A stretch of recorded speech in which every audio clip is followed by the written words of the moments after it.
Picture a man standing in front of a small clay bowl in ancient Rome. The morning light is coming through a narrow window. He dips his fingers into the bowl, rubs the liquid across his teeth, swishes it around his mouth, and spits it onto the stone floor. The bowl does not contain water. It does not contain anything that looks like paste or powder. What is inside that bowl is urine. Human urine, sometimes aged for days, sometimes imported from across the city in terracotta jugs. And here is what makes this stranger than it sounds. This man is not poor. He is not desperate. This is simply what a person with clean teeth does in the morning. Physicians recommend it. Poets mention it. Wealthy Romans even pay a premium for urine imported from Portugal, considered particularly potent. You brush your teeth this morning using a mint-flavored paste from a squeezable tube. He used that. Both of you are trying to solve the same problem. The problem of keeping human teeth alive and functional is one of the oldest unsolved challenges in the story of everyday life, and for most of human history it was losing badly. We tend to think of tooth decay as a modern problem, something caused by too much sugar, too many processed foods, not enough dental checkups. But the reality is almost the opposite. Cavities have been found in skulls dating back 15,000 years.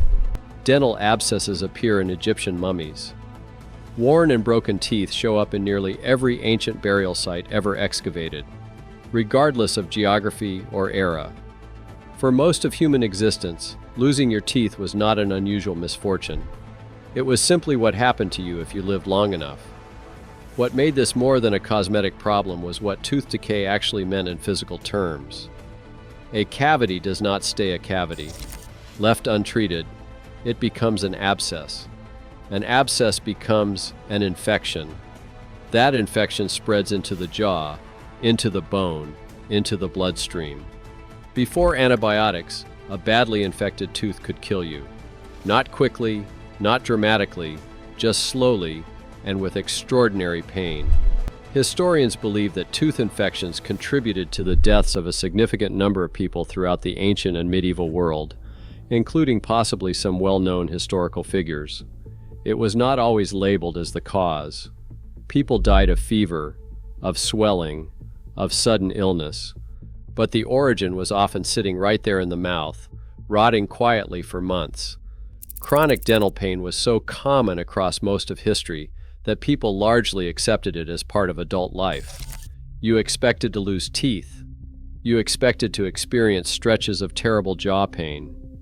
You expected that eating would become more difficult as you aged. These were not medical emergencies to most ordinary people. They were facts of life. And the smell that came with all of this was, to put it plainly, constant. Here's the part that surprises most people. Ancient civilizations were not passive about any of this. They noticed the problem. They experimented. They came up with solutions that in some cases were genuinely effective, and in others were strikingly bizarre. The Egyptians were among the first to document oral hygiene in any systematic way. Papyrus scrolls dating to roughly 5,000 years ago described tooth powder recipes that included a combination of powdered ox hooves, myrrh, pumice, and eggshell. Some versions added burnt rock salt and dried iris flowers. The mixture was applied with a finger or a small stick and rubbed across the teeth and gums. Modern researchers who have recreated and tested versions of these formulas found that they were actually mildly effective at removing surface staining and debris, not because they were chemically sophisticated, but because the abrasive components physically scraped the teeth clean. If you are the kind of person who finds this genuinely fascinating, who loves the hidden, uncomfortable, forgotten history underneath ordinary life, there is more of it coming. Subscribe so you don't miss it. The Greeks and the Romans took it further. Greek physicians wrote about chalk, ground-up animal bones, and pumice as cleaning agents. Roman writings, including those of Celsus and Pliny the Elder, describe a range of substances used to clean teeth: burnt shells, charcoal powder, and the juice of certain plants mixed with abrasive minerals. But the Romans also had a practice that is difficult to present gently: the use of urine as a mouthwash and tooth cleaning agent. This was not ignorance. The ammonia naturally present in aged urine has genuine bleaching and cleaning properties. Roman physicians actively recommended it, and wealthy Romans imported urine from Portugal specifically because it was considered unusually effective, strong enough to justify the shipping cost. There is even a tax on urine recorded from the reign of Emperor Vespasian, which tells you something about its commercial value. The product worked, at least by the standards of what people were trying to accomplish. The teeth of those who could access good cleaning powders and mouthwashes in ancient Rome were, in many documented cases, actually in reasonable shape by pre-modern standards. But here is the thing about all of this ancient knowledge: much of it simply disappeared. The fall of the Roman Empire did not just mean political collapse and economic disruption. It meant the loss of enormous amounts of practical knowledge, including medical and hygienic knowledge, that had been accumulated across centuries. The libraries, the scholarly networks, the physicians trained in formal traditions, the trade routes that moved goods and ideas across the Mediterranean, all of this fragmented and in many places vanished for centuries. What replaced Roman dental knowledge in much of medieval Europe was a combination of folk remedy, superstition, and a set of beliefs about the body that we now recognize as completely wrong. The most widespread and persistent of these was the concept of the tooth worm. The idea that tooth pain was caused by a tiny worm living inside the tooth was not a fringe belief held by the ignorant. It was widely accepted across medieval Europe, and the concept had roots going back even further into ancient Mesopotamia and Sumerian medical texts.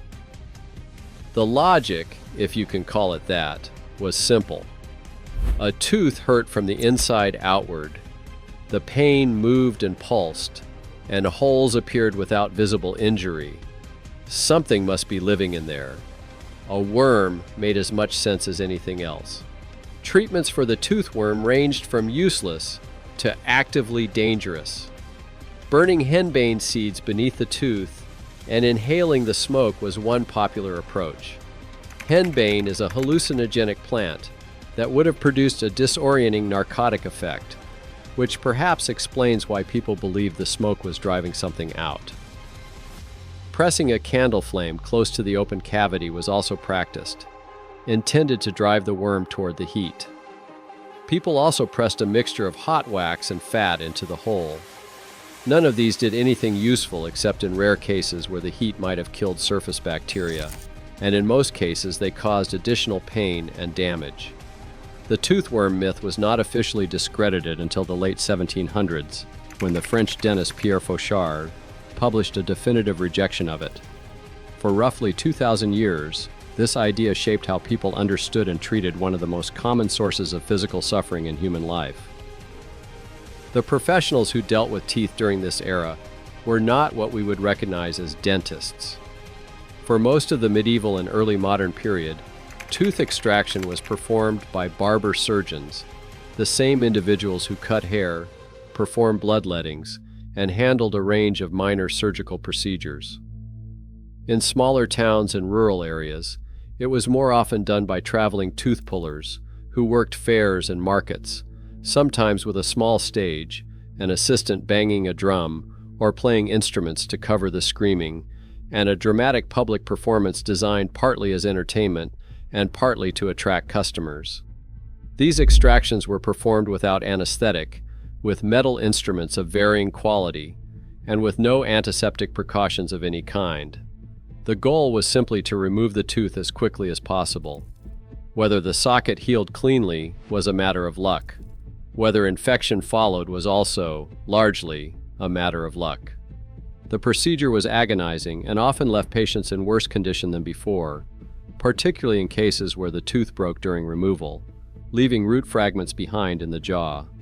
For wealthy individuals, there were more skilled practitioners available, men trained in formal surgical traditions who understood the anatomy well enough to avoid the worst outcomes.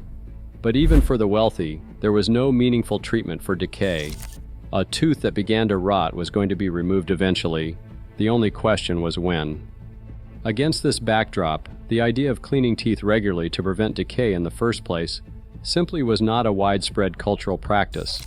There were individuals, particularly among the educated and wealthy, who rubbed their teeth with cloth or used powders and rinses. But there was no shared daily habit, no established routine, no widely held understanding that consistent attention to the mouth could preserve teeth. And then, in the 16th century, something happened that made all of this dramatically worse. Sugar arrived in Europe. Sugar had existed in limited form before, traded as a spice and available only to the very wealthy. But as Portuguese and Spanish trade routes opened up the Atlantic, and plantation agriculture expanded in the Caribbean and Brazil, refined cane sugar began flowing into European markets in quantities that had never existed before. By the mid-1500s, it was still expensive, a luxury item. By the 1600s, it was becoming more accessible. By the 1700s, it was moving towards something close to a common commodity.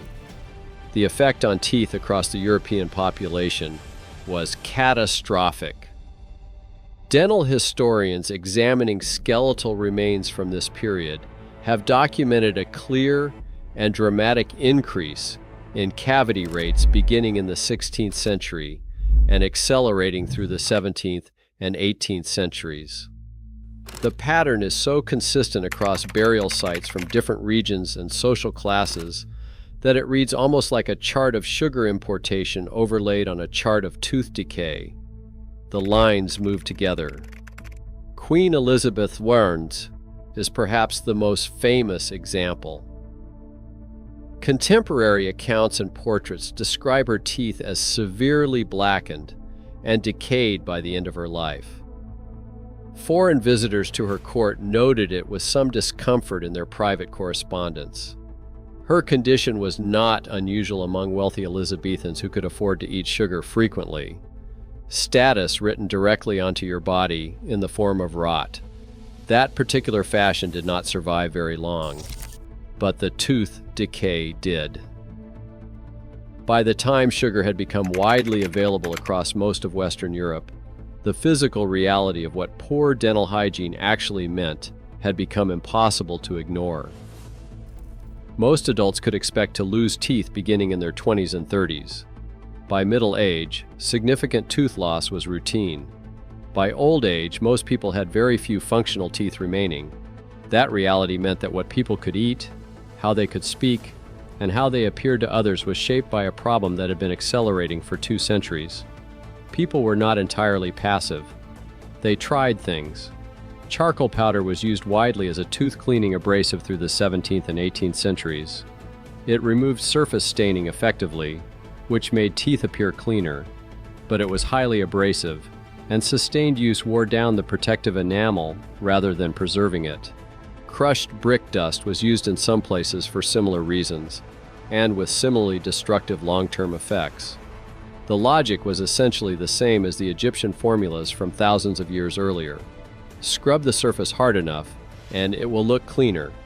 That works up to the point where you have scraped away the material you were trying to protect.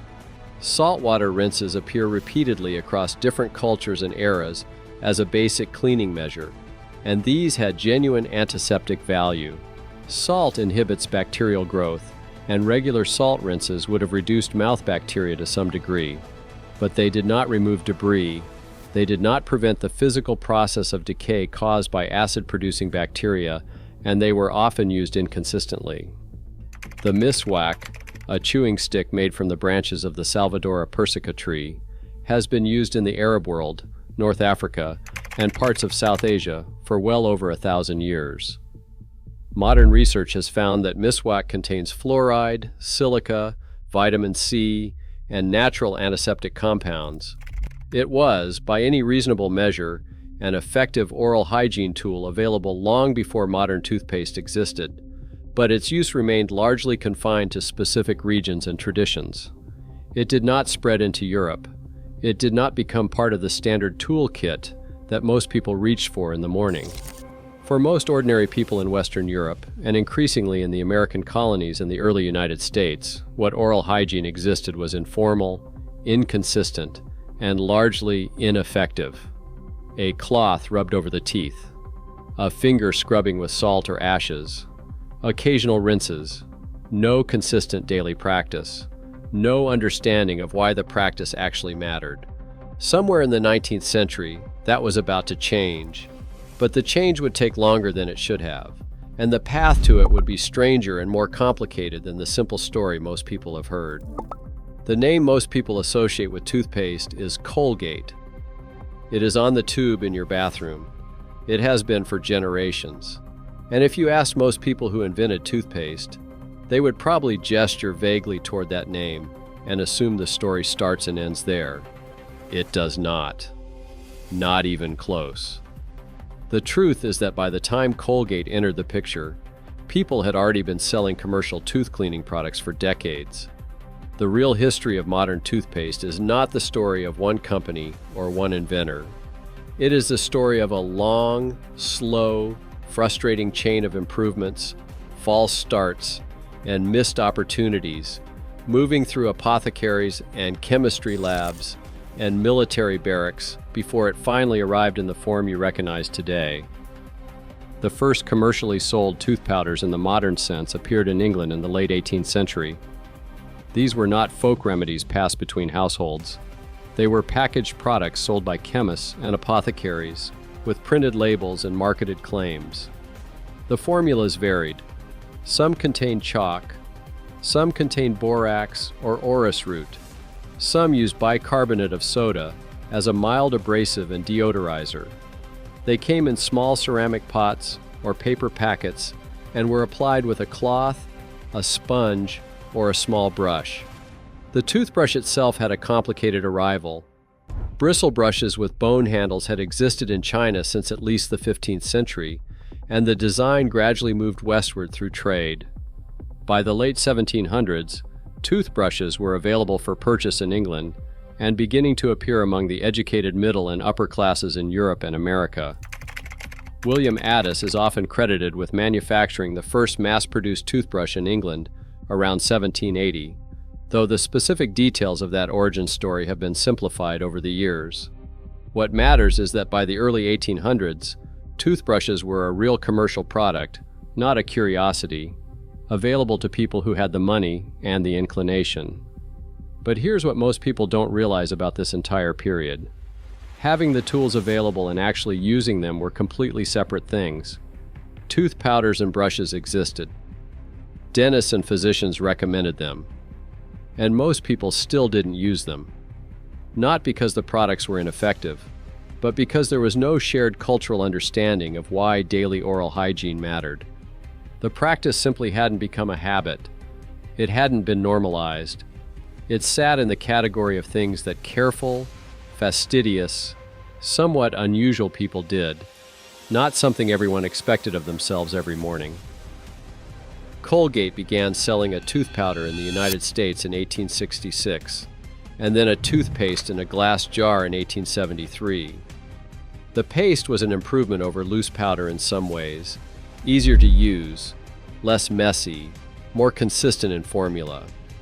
It sold reasonably well among middle-class households who were already inclined toward this kind of product. But it still came in a jar, which meant you had to dip a brush or finger directly into the shared container every time you used it, which is not particularly hygienic, though no one was especially concerned about that yet. The packaging that actually changed everything came from an unexpected direction. In 1892, a Connecticut dentist named Washington Sheffield began selling his tooth cream in a collapsible metal tube. Sheffield had been making his own dental cream for patients and had been looking for a cleaner, more practical way to dispense it. The collapsible metal tube already existed as a packaging format for artists' paint, and Sheffield adapted the idea.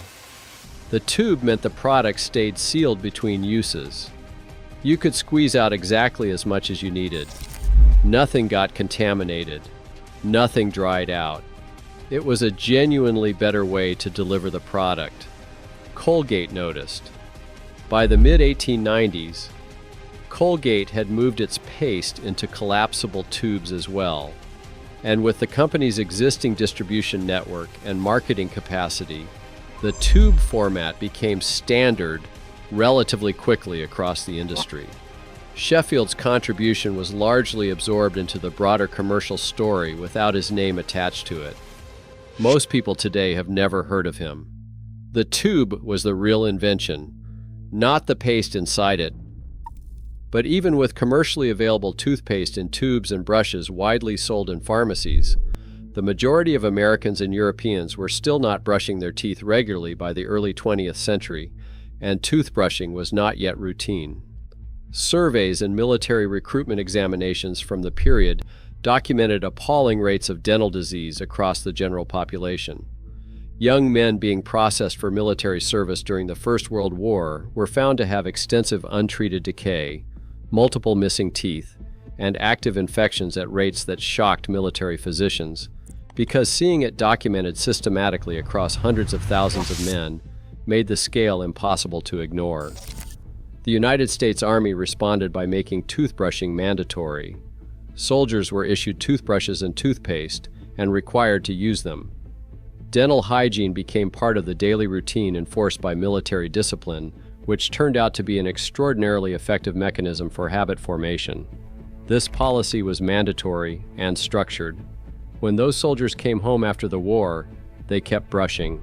They taught their children to brush.